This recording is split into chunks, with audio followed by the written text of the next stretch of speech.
लिख लीजिए आगे।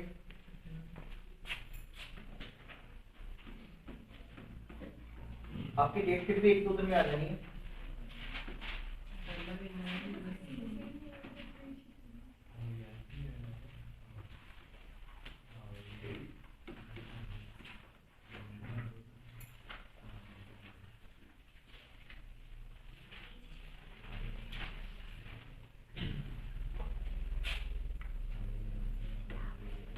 इसको आपको सारा लर्निंग करने की जरूरत नहीं है, एनसीईआरटी में काफी दिया हुआ है, आप मॉडल से पढ़ोगे वहां पे काफी ज्यादा दिया हुआ है।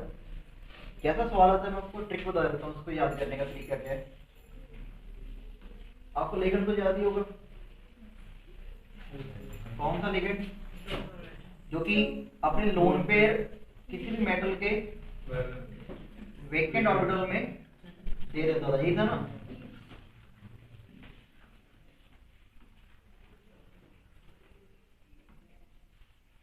और जो सारी बात जो हम पूरा चैप्टर पढ़ रहे हैं सारे डी ब्लॉक के मेंबर्स हैं। आपने अगर नोटिस किया होगा कोबाल्ट आता है, मोस्टली क्रोमियम आता है, या मोस्टली निकल आता है, या कॉपर आता है, जिंक आता है, इवन मर्करी भी आता है, प्लैटिनम भी आता है, आयरन भी आता है। तो ये सारे डी ब्लॉक के मेंबर हैं। तो इन सभी में क्या चीज कॉमन रहेगी कि इनके लास्ट शेल में कौन सा ऑर्बिटल प्रेजेंट होगा? डी। डी भी होगा, पी भी होगा, और इवन पी के पास एफ भी होगा। मतलब आपके पास मेन तो दो यही वाले केस चलेंगे, डी और पी वाले। एफ वाला तो बहुत रेयर होगा, एक आधे कंपाउंड होगा, प्लैटिनम होगी ये वाला। इन सभी के पास तो डी और पी होते हैं। जैसे एग्जांपल के तौर पर लिखिए कोबाल्ट का कॉन्फ़िगरेशन कितना होता है? कोबाल्ट का कितना होता है? 27। अरे आता नहीं। आर्गन, आर्गन कितना होता है? 18। फिर 4s2। अरे ये तो याद होगा प्लस वन से कि पहले 4s में फिल करते होते हैं। जब निकाल रहे हैं तभी कहां से निकालना है? पहले 4s से। फिल भी पहले कहां करना है? 4s में। और निकालना भी कहां से? पहले 4s से। 3d से बाद में निकालना है। 18 तो b, टोटल कितने हैं? 27, 3d7। और पीछे कौन सा खाली पड़ा होगा? 4p। अगर ये आपको कंफ्यूजन नहीं आती है तो फिर ये आपके काम की चीज नहीं है ये थ्योरी, फिर तो आप इसको भूल ही जाओ। इसके बाद वाली ये जो CFT तो वो भी भूल जाओ आप, अगर आपको कंफ्यूजन नहीं लिखनी आती है। और यहाँ से तीन नंबर का क्वेश्चन आपको आएगा CFT का, और सैम्पल पेपर में आया भी हुआ। अब अगर मैं इसको थोड़ा ड्रा करूँ, एक्सटेंड करके देखिए, ये ड्रा हो जाएगा 4s, इसमें 2 है, 3d, 1 2 3 4 5 6 और 7। और यहाँ पे कौन खाली पड़ा है? 4t। ठीक है जी। अब मान लो यहाँ से इसको अप्रोच कर रहा है कोबाल्ट को बाहर से, एक लिगेंड है L1, एक लिगेंड है L2। इसको 2 लिगेंड अप्रोच कर रहे हैं। सपोज करें कि ये लिगेंड स्ट्रांग है, अब वो कलेक्टर में बताएंगे कि स्ट्रांग वीक का क्या चक्कर है।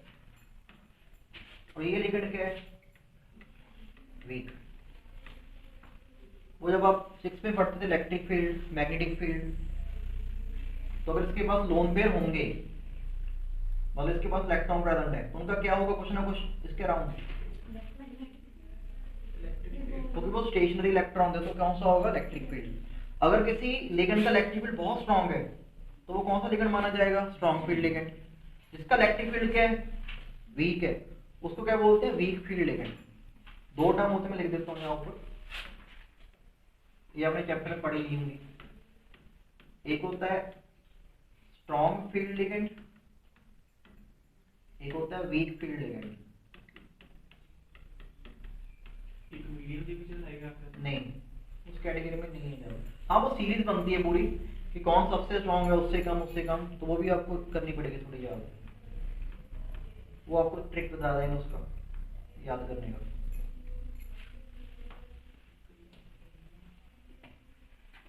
इनका इलेक्ट्रिक फील्ड स्ट्रांग रहेगा, वो स्ट्रांग फील्ड है। सर ये इलेक्ट्रॉन रिवॉल्व नहीं करते रहते हैं फिर स्टेशनरी? अरे नहीं, लोन पेयर्स की बात हो रही है। वो तो वैसे ही होते हैं जैसे बेंजीन के ऊपर होता है, ऐसे ही बेंजीन का पूरा स्ट्रक्चर होता है, ऊपर वो क्लाउड्स की तरह प्रेजेंट होते हैं, इसको बोलते हैं पाई इलेक्ट्रॉन। जिसका इलेक्ट्रिक फील्ड स्ट्रॉन्ग रहेगा वो स्ट्रॉन्ग फील्ड लिगेंड है, जिसका वीक इलेक्ट्रिक फील्ड होगा वो वीक फील्ड है।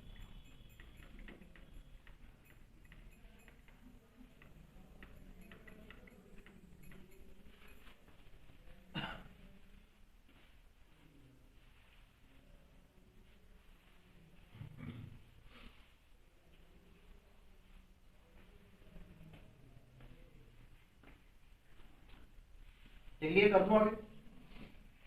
आप थोड़ा समझने का कोशिश करिएगा, आपका फिर शायद 2 नंबर का क्वेश्चन पक्का हो जाएगा यहाँ से। मानो कि मैट होता, उसका यही कॉन्फ़िगरेशन है।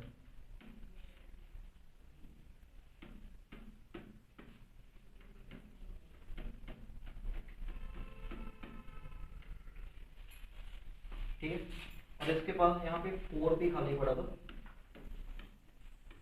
ये 3D है इसका।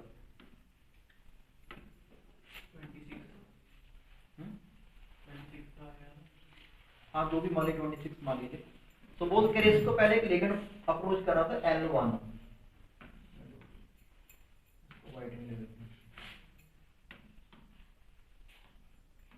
और मान लो ये स्ट्रॉन्ग फील्ड है, इसका फील्ड बड़ा स्ट्रॉन्ग है।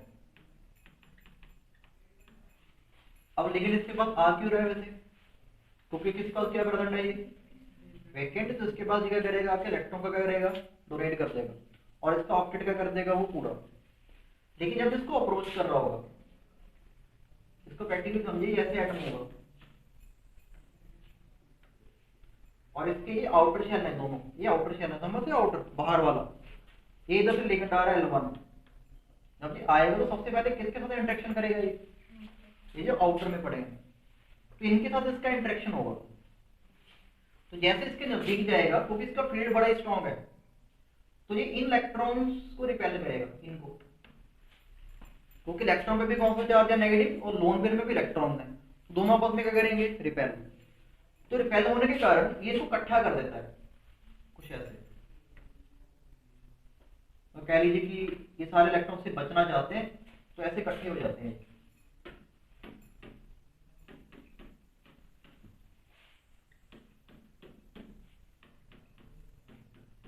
ये देखिए ऊपर और इसमें फर्क देखिए, यहाँ पे वो इलेक्ट्रॉन अलग अलग पड़े थे, इसने इनको रिपेल करके क्या कर दिया, इकट्ठा कर दिया।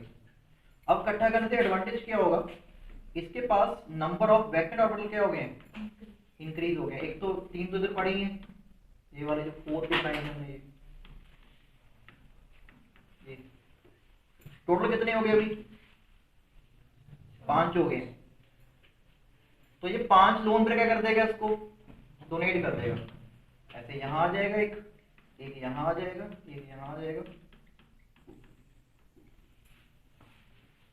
तो समझ लगा, ऐसे वाला जो कॉम्प्लेक्स बनेगा उसको बोलते हैं inner orbital complex. Inner orbital, ये इनर वर्ड क्यों यूज हुआ, क्योंकि उसने अंदर वाले ऑर्बिटल को जाके कह लो कि इसको इकट्ठा कर दिया। वरना टेक्निकली होना क्या चाहिए था, उसको आना चाहिए था और इस पी ने क्या करना चाहिए था, इलेक्ट्रॉन को देना चाहिए था, पर उसने इनके साथ भी इंटरेक्शन कर लिया। तो ये कॉम्प्लेक्स होगा इनर ऑर्बिटल। और इसका जो स्पिन होगा ना, ये भी काफी ज्यादा लो होगा। स्पिन मतलब अब 3+1 आपके आगे आएगी, वो आपने पढ़ी नीचे से, वो आपको याद है स्पिन क्वांटम नंबर, अरे पढ़ा था कभी, अपोजिट जाते हैं, एक क्लॉकवाइज, एक कैसे जाएगा आपका एंटी क्लॉकवाइज। एंटी क्लॉकवाइज का स्पिन होता है +1/2, क्लॉकवाइज का क्या होता है माइनस, याद आया कुछ स्पिन। तो क्योंकि इसने इसको इकट्ठा कर दिया सभी को, तो इन सभी का स्पिन कितना हो गया, अरे आपस में स्पिन कैंसिल नहीं होगा सारा।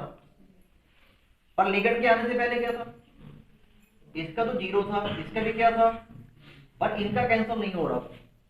लिगेंड आया, उनको इकट्ठा कर दिया और स्पिन क्या कर दिया, उनको लो कर दिया। तो ऐसे वाले कॉम्प्लेक्सेस को बोलते हैं लो स्पिन कॉम्प्लेक्सेस या इनर ऑर्बिटल। आगे समझ। अब यहाँ पे इनका हाइब्रिडाइजेशन डिफाइन करते होता है, याद है hybridisation, sp sp square sp cube d sp cube d square sp cube d cube.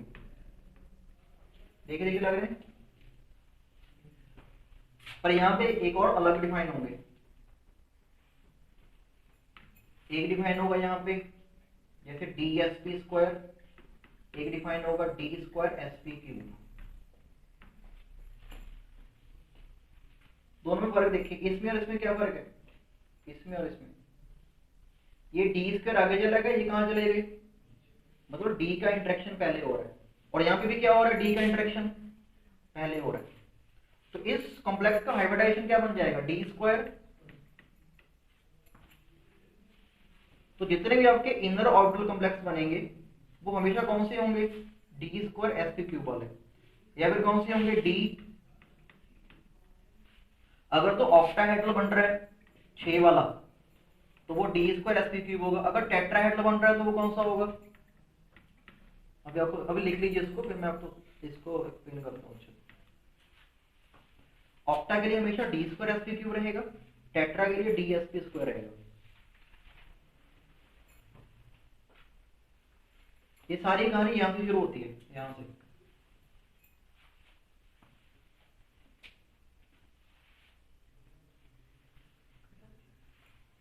अभी कहां खत्म, अभी वीक ने भी आना है तो स्ट्रॉन्ग की कहानी होगी पूरी। वैसे वीक का इसका उल्टा ही है सारा, क्योंकि वो पेयरिंग नहीं कर पाएगा तो उसको बाहर ही जाना पड़ेगा।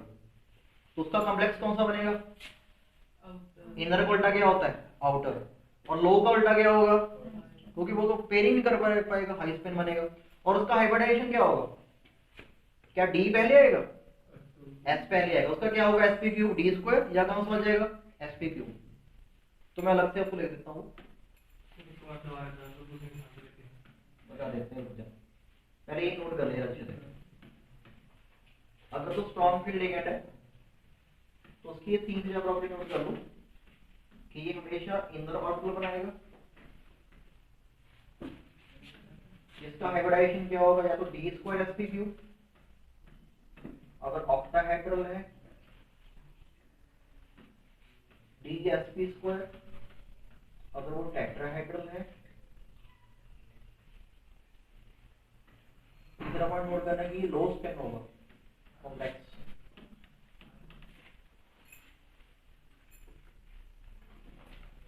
अगर हुआ वीक फील्ड कॉम्प्लेक्स लेकिन सॉरी, तो उसके बिल्कुल उल्टे पॉइंट कर देने। कॉम्प्लेक्स बनेगा आउटर ऑर्बिटल,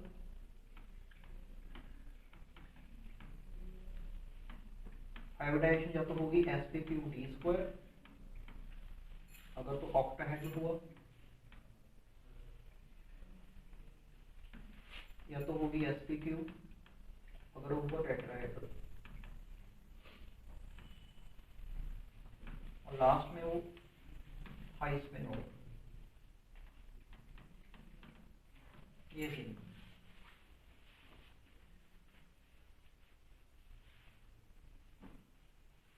आपको एक कॉम्प्लेक्स दे देगा, ये पेपर में पूछेगा कि ये इनर ऑर्बिटल है क्या आउटर ऑर्बिटल है और क्यों है, बस ये सवाल आता है कि वो लो स्पिन है क्या हाई स्पिन है। तो अपने पास लेगन को देखना है, अगर तो वो स्ट्रांग हुआ तो फिर अपनी ये सारी कहानी जीत देनी है, अगर वीक हो तो ये सारी कहानी आ जाएगी।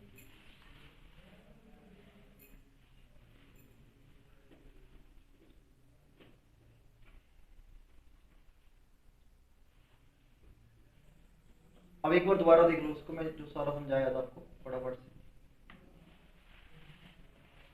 ये मैंने कोई मेटल माना था, कोई भी हो सकता है, इसका कॉन्फ़िगरेशन ये है, मान लो R1 4s2 3d6, ठीक है।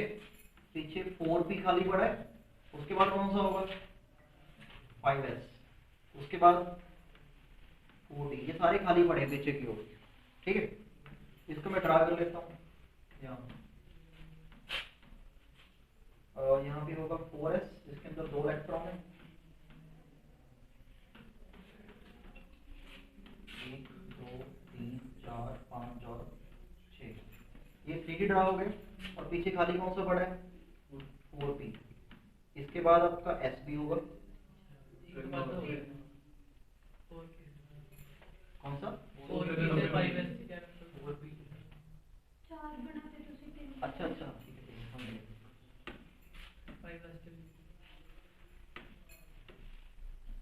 ठीक है भी हो यार ये। चलिए अब ध्यान से देखना। अब मैंने आपको बताया कि दो तरह के लिगेंड होते हैं, एक मान लो L1 है, एक दूसरा कौन सा है? मान लो L1 है स्ट्रॉन्ग फील्ड। स्ट्रॉन्ग फील्ड का मतलब क्या होगा कि इसके नॉन जो इलेक्ट्रिक फील्ड बनेगा, क्योंकि ये चार्ज होगा ना, इसके पास लोन पेयर है तो वो काफी स्ट्रॉन्ग है। सर दीदी को ज्यादा लोन पे होंगे नहीं ऐसा कुछ नहीं है, साइज पे देखा जाएगा। हमें चार डेंसिटी देखनी पड़ेगी, उस हिसाब से हम बोलेंगे इसका इलेक्ट्रिक फील्ड स्ट्रॉन्ग है, स्ट्रॉन्ग लिगेंड। ये दूसरा मान लो L2 है, ये इसका इलेक्ट्रिक फील्ड मान लो वीक है।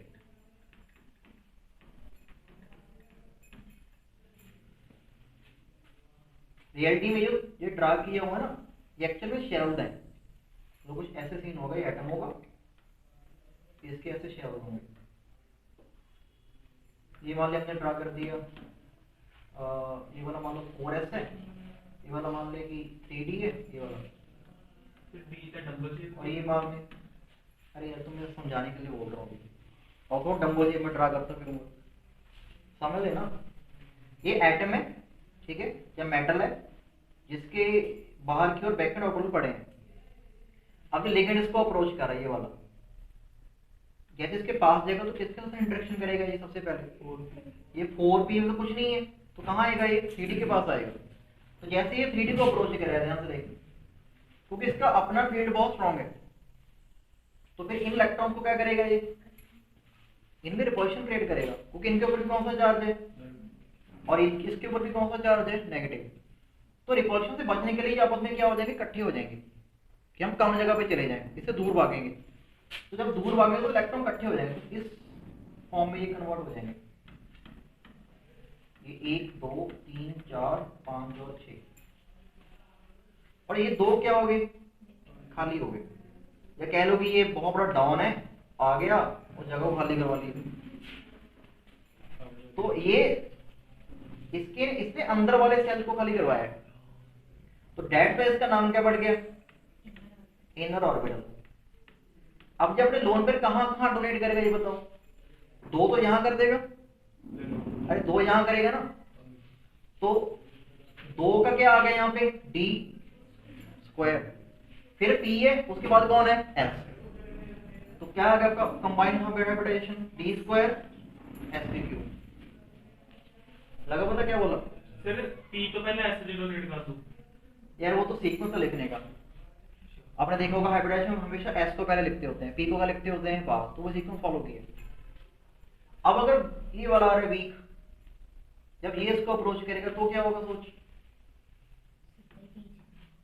जैसे ही यहाँ पे जाएगा तो इनको कोई दिक्कत नहीं होगा, क्योंकि इसका फील्ड क्या है? वीक है, तो ये इनका पेयरिंग नहीं कर पाएगा। तो उसको इलेक्ट्रॉन कहाँ देने पड़ेंगे फिर?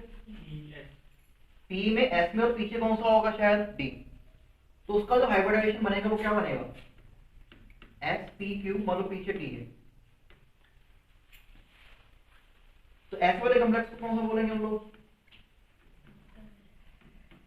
क्योंकि इसने अंदर वालों को छेड़ा ही नहीं है, बाहर वालों में अपने दोनों पेयर देके चला गया। अब क्लियर हो गए? अब जहां तक स्पिन की बात थी, यहाँ पे स्पिन कितना हो रहा है? ये देख, यहाँ पे इसने पेयरिंग कर दिया पूरा, ये प्लस और माइनस अपने केंद्र में कितना बन जाएगा? ये सभी का स्पिन 0 हो गया। ये हुआ किसके कारण है? वो किसने इकट्ठा कर दिया उनको। तो ऐसे वाले कॉम्प्लेक्स, स्ट्रॉन्ग फील्ड लिगेंड के कॉम्प्लेक्स कैसे होंगे? लो स्पिन, बस इतना तो काम है। अब ये वाला बंदा इकट्ठा नहीं कर पाया उनको, तो इनका स्पिन कैंसिल होगा क्या? तो फिर वीक फील्ड कौन से बनाएगा? High spin. बस ये है, ये मैंने पॉइंट आपको इधर लिखवाया है तो पूरी फिजिक्स ही है, ये सारा आपको लिखवाया गया है कि लो स्पिन या हाई स्पिन।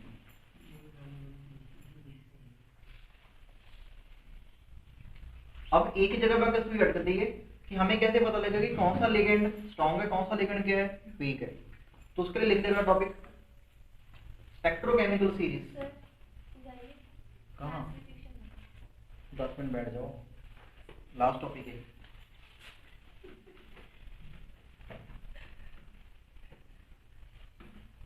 बस 10 मिनट करवाएंगे। स्पेक्ट्रोकेमिकल सीरीज, सर ये किधर है? ये सीरीज में लिगेंड्स को अरेंज किया जाता है in the increasing order of their strength.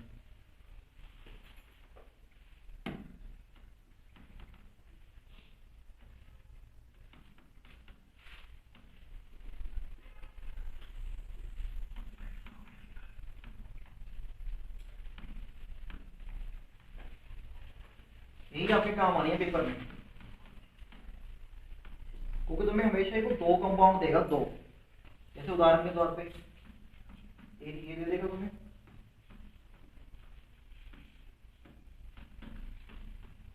एक मान लो ये दे देगा, और तुमसे पूछेगा कि इसमें से कौन सा आउटर ऑर्बिटल है, कौन सा इनर ऑर्बिटल कॉम्प्लेक्स है। तो आपको इन लिगेंड्स को देखना पड़ेगा कि इन दोनों में से स्ट्रॉन्ग कौन सा है, अमोनिया स्ट्रॉन्ग है कि साइनाइड स्ट्रॉन्ग है। तो जो स्ट्रॉन्ग होगा उसका कौन सा बन जाएगा इनर, दूसरे का कौन सा बन जाएगा आउटर। तो उसके लिए आपको सीरीज देखनी पड़ेगी इसकी। तो एक देख लीजिए एक मिनट इसको।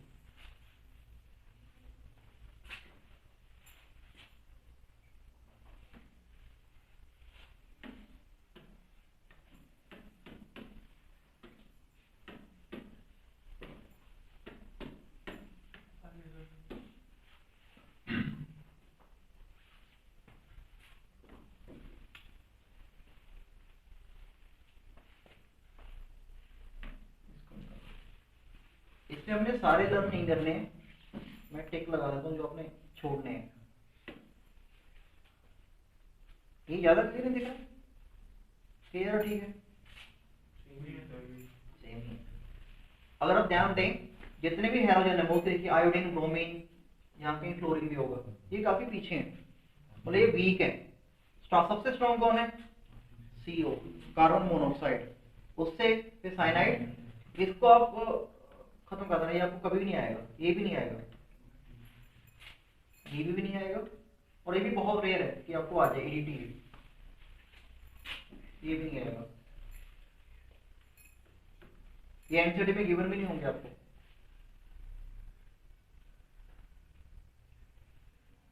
बाकी बस आपने सारे लर्न करने हैं।